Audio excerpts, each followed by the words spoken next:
Julien Irilly, avec nous pour débriefer ce film.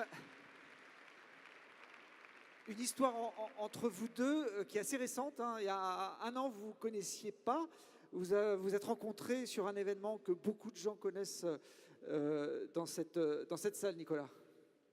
Oui, ça remonte à la première expérience sportive commune, ça remonte à mars dernier. J'étais inscrit sur la Pyramenta, puis mon coéquipier s'est décidé à la dernière minute. Et j'ai dit à Julien, j'ai eu l'idée d'appeler Julien, je lui ai dit, je participe à un petit raid à ski avec quelques amis dans le Beaufortin, est-ce que tu veux venir?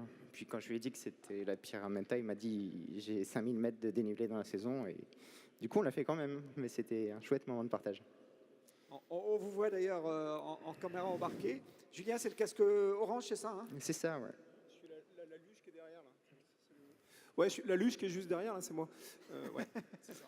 En fait, il est très bon descendeur. Bon, l'élastique était bien tendu à la montée, mais il Non, descend. j'ai rien senti, moi. Ah ouais? Non.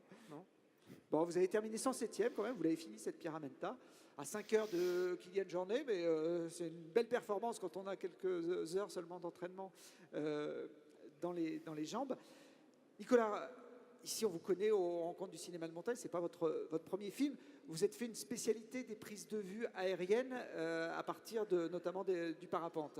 Ouais, toutes les images que vous avez pu voir dans le film aérienne ont été réalisées en parapente biplace avec un stabilisateur, notamment celle du côté de l'avant du géant. C'était un très beau vol qu'on a pu partager avec Antoine Boisselier, qui est un très bon pilote, qui m'a fait l'honneur de m'emmener au-dessus du massif du Mont Blanc. C'est cet appareil là qu'on voit qui permet de ne pas avoir d'image qui vibre. Hein. Voilà, c'est ça. Et puis après, on l'accroche dans la voile et du coup, on arrive à maintenir une image très stabilisée. Alors, ça donne beaucoup de valeur aux images parce que finalement, elles sont beaucoup plus exceptionnelles que des images en hélicoptère. Et il faut les conditions aérologiques favorables pour aller faire ces images au-dessus du massif.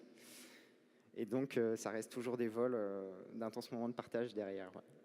C'est un bricolage personnel, ce montage? Le montage en lui-même, non, commence à être assez répandu, le stabilisateur aussi. Après, c'est une technologie qui est émergente, qui existe depuis pas très longtemps, ouais, qu'on a rapidement détournée pour réaliser des images aériennes 100% sans moteur, avec beaucoup d'éthique derrière. L'idée du film, vous avez fait la Pyramenta, ok, mais alors pourquoi embrayer aussi vite sur un film? Qu'est-ce qui a décidé l'autre? Je pense que c'est une rencontre déjà, c'est une amitié avec Nico. Hein, et lui, il est partant pour découvrir de nouvelles disciplines. Il se mettait au parapente. Et voilà, je pense qu'on a plein d'affinités. Donc ça s'est fait logiquement. Moi, je cherchais quelqu'un pour réaliser ce film. Parce que j'ai pas de talent pour ça. Et voilà, on s'est trouvés. Puis après, maintenant, on est des potes. C'est simple. Nico, on est capable de mettre une caméra dans la voile. On a vu des plans du dessus qui étaient un peu surprenants. Comment vous faites? C'est tout simplement un système d'aimant qu'on accroche dans la voile. Et la GoPro est dirigée vers le bas et enregistre vers le bas.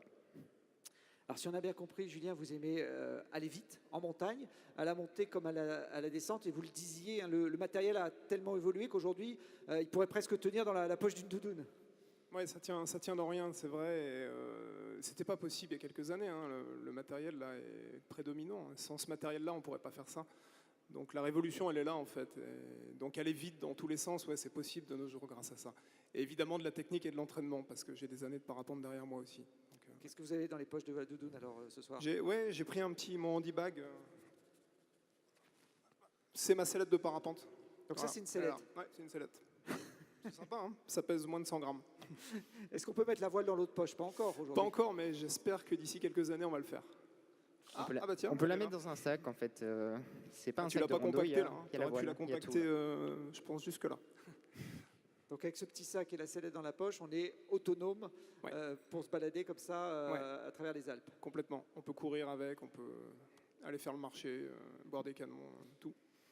Alors on l'a vu dans le film, hein, on va le revoir avec cette carte. Vous êtes parti en 24 heures, je crois que vous êtes le premier à faire ça, hein, partir de Chamonix après le petit déjeuner et revenir d'Annecy. d'Annecy et revenir à Annecy après avoir fait le Mont Blanc et la Verte. Ouais, c'est ça. Ouais, ça s'est créé comme ça. Hein. J'ai eu cette idée-là. Je me suis dit, mais attends, le vol, je l'ai déjà fait plein de fois en parapente. Monter au Mont Blanc par une voie normale et l'aiguille verte, la même chose, je connais aussi. eh ben, on va tout faire ensemble. Je suis bien entraîné, je vais essayer de mettre tout bout à bout, puis voilà. Après, j'avais aucune certitude dans le fait que j'y arrive. Vous avez vu, c'était un petit peu tendu quand même de nuit. Donc je me gardais tout le temps des issues de secours si je le sentais pas au dernier moment. Donc il faut être réactif. Hein. C'est jamais une idée en tête et je m'obstine jusqu'au bout. J'analyse chaque seconde et je décide de continuer ou pas. Puis voilà, tout s'est enchaîné et ça a été magique, quoi. Mais c'est comme ça. Pour aller aussi vite dans les phases, ça passe aussi par la pratique du solo, du free solo. C'est une pratique quand même assez particulière de la montagne. Comment vous la gérez psychologiquement?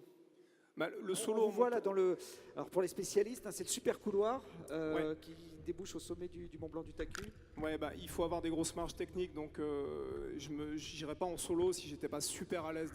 Faire un super couloir pour moi en conditions bonnes de glace comme ça, c'est pas dur. En fait, par rapport à ce que je suis capable de faire, donc il faut des grosses marges.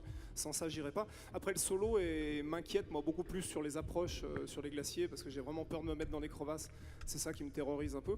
Mais voler en parapente à haut niveau, pour moi, c'est du solo, c'est la même chose. Hein. On a beau avoir un parachute de secours, dans bien des cas, on n'a pas le temps de s'en servir. Donc finalement, faire du solo, que ce soit en escalade ou voler en parapente à haut niveau dans des conditions fortes, je considère que c'est la même chose. Donc je ne fais pas de distinction, il faut être concentré, c'est tout. Hein, et puis il ne faut pas en faire tous les jours, évidemment. Quand vos proches voient ce genre d'image, comment ils réagissent? Bah, mon père, il a un peu terreur. Hein, désolé. Hein. Non, il a un peu terreur, mais il me connaît, il sait que je ne fais pas n'importe quoi, je calcule quand même tout. Hein. Je suis pas, depuis gamin, je suis quand même très organisé dans ma manière. Enfin, je suis à la fois à l'arrache et à la fois structuré quand même sur les choses importantes. Donc oui, ça fait un peu frémir, mais c'est impressionnant. Mais ce qui est impressionnant n'est pas forcément dangereux. C'est deux choses différentes, il faut bien les distinguer, donc ça dépend. Un petit point de règlement, est-ce qu'on a le droit de voler la nuit au sommet du Mont Blanc, en parapente? Ouais, bien sûr. Ouais. C'est légal, ça? Non, c'est pas vrai. non, là, je me suis un peu permis de faire un petit écart. D'ailleurs, je le dis dans le film. Non, c'est pas permis, sauf autorisation particulière en préfecture. Il faut faire toute une démarche que j'ai pas fait là, c'est vrai. Après, j'incite pas tout le monde à le faire, mais ouais, c'est une expérience. J'incite pas les gens à le faire forcément. Bon, beaucoup de parapentistes le font, on n'en parle pas, mais beaucoup de gens le font et le vol de nuit, c'est magique, mais sur des sites un peu plus connus, un peu plus structurés. L'avantage de ce vol de nuit, c'est que même si vous l'avez mis, Nicolas, dans le film, finalement, on voit rien, donc on ne pourra pas vous reprocher d'avoir volé jusqu'au sommet du Mont Blanc. Ouais, c'est ça, je l'ai fait en Italie, ça se trouve. On les voit, les je suis images, pas dans l'illégalité. C'est pas un bug du Comment ils peuvent prouver? C'est pas un bug de l'écran, on est vraiment avec Julien. Donc vous avez fait, si j'ai bien compris, la verte en aller-retour en pleine nuit. C'était pas possible de décoller là-haut? Non, il y avait du vent complètement de travers, donc j'ai décollé à l'arrimet. Mais ça, il n'y a rien d'exceptionnel à faire la verte par une voie normale, enfin par le whimper de nuit. Voilà, c'est classique, hein, c'est ce que tous les alpinistes font, hein, donc c'est pas compliqué. Bien sûr. Enfin, les alpinistes entraînés, je veux dire, qui font de la montagne régulièrement, pardon, oui, bien sûr. Je sais que Nicolas, il préfère les vols tranquilles depuis Chamchaude. Hein. Oui, c'est ça. Moi, j'en suis encore au stade du petit vol montagne par ici. Mais j'ai quand même découvert cet été que c'est pas parce que je m'appelle Nicolas Héron que je peux voler comme un oiseau. Je me suis fait mal. Je suis allé à la faute sur un décollage, un atterrissage plutôt en alpage dans le Beaufortin. Je me suis fait peur. Je me suis fait un tassement de vertèbres. Donc Julien le souligne bien dans le film, c'est une discipline d'expérience qui requiert beaucoup de pratique, beaucoup d'années. Et contrairement au trail ou au ski alpinisme où on peut pousser très loin le mental et pour aller plus loin dans l'effort, c'est vraiment une discipline d'humilité où il faut savoir rester humble. Donc c'est ce que j'ai appris à mes dépens. Et donc pratiquer avec des mentors, avec des grands frères, c'est essentiel et ça je l'ai bien retenu. Je vais vous montrer une dernière image d'un parapentiste de haut vol également. Il s'appelle Antoine Girard. Julien, c'est le premier à avoir survolé un sommet de plus de 8000 mètres. C'était le Broad Peak à la fin de l'été. C'est quelqu'un qui évolue un peu dans le même univers que vous. Je crois que vous connaissez. Hein. Oui, je connais Antoine, ouais, bien sûr. Ouais, c'est exceptionnel ce qu'il a fait là. Ça me fait vraiment rêver. Et... Ouais, c'est un bel aventurier, Antoine. Hein. C'est génial ce qu'il fait. Il est super aussi. Il initie beaucoup de gens à cette pratique-là. Et oui, bah, là, après, c'est pas une course, mais on espère pouvoir poser peut-être un jour sur un 8000 comme on l'a fait à 4000. mais c'est une autre paire de manches, donc on verra. Donc Antoine, on va voir, on fera peut-être des choses ensemble. En tout cas, c'est vraiment génial ce qu'il fait, moi j'adore. Il a hésité à se poser au sommet du Broad Peak, il en était à 2 doigts, puis il s'est dit si jamais je peux pas redécoller, je suis Non, mort. il est mort, ouais, c'est ça. Ça joue à pas grand-chose. Non, je pense qu'il faut vraiment calculer son coût et il faut réfléchir, pas sur n'importe quel sommet. Mais Antoine est tout à fait capable de le faire. Bon, un véritable exploit, ce qu'il a fait, c'est un garçon assez discret, mais si je vous ai montré ces images, c'est qu'il sera l'invité des rencontres vendredi soir. Il ne fait pas partie du programme officiel, il n'a pas encore de film, mais il viendra nous présenter le récit de cette aventure hors du commun. Il est parti tout seul aussi pendant plusieurs semaines au Pakistan pour survoler ce sommet. Il viendra nous montrer des images assez surprenantes et inédites. On va appeler Hilary parce que c'est l'heure de se pencher sur les réactions et les questions de la salle. La voilà Hilary, au pas de course. Alors, les questions SMS. Oui, Ça alors continue je vais poser quelques questions rapidement, mais je sais qu'il y en a qui ont hâte de voir le film de Phil Benz sur la Spéléo après. Mais il y en avait qui voulaient savoir la surface de vos voiles. Je ne sais pas si vous avez dit ça avant, mais... Ouais, ça dépend ce qu'on fait en fait, ça dépend de notre pratique. Les voiles qui sont faites que pour descendre de la montagne et pas planer forcément très loin, moi elle fait 16 mètres carrés. Voilà, en général c'est ça, 16-18, les voiles de cross c'est plus de l'ordre de 20-25, entre 20 et 25. Ok, et après, est-ce que tu as d'autres projets prévus, Julien ? Ouais, j'en ai des milliards. Le prochain c'est dans un mois et on va tenter de traverser la Nouvelle-Zélande en vol bivouac, en biplace. Donc je vais faire ça avec Lucie et ça va être super chouette, l'île du sud de la Nouvelle-Zélande. Voilà, ça c'est le gros projet dans un mois et dans 3-4 mois, si les conditions le permettent, ça sera la trilogie, donc l'enchaînement des 3 grandes faces nord en essayant de les joindre en parapente de distance. Donc ça n'a jamais été fait comme ça. Et bon, c'est un rêve, je ne sais pas si ça sera faisable, ça dépend des conditions. C'est un beau projet. Ouais.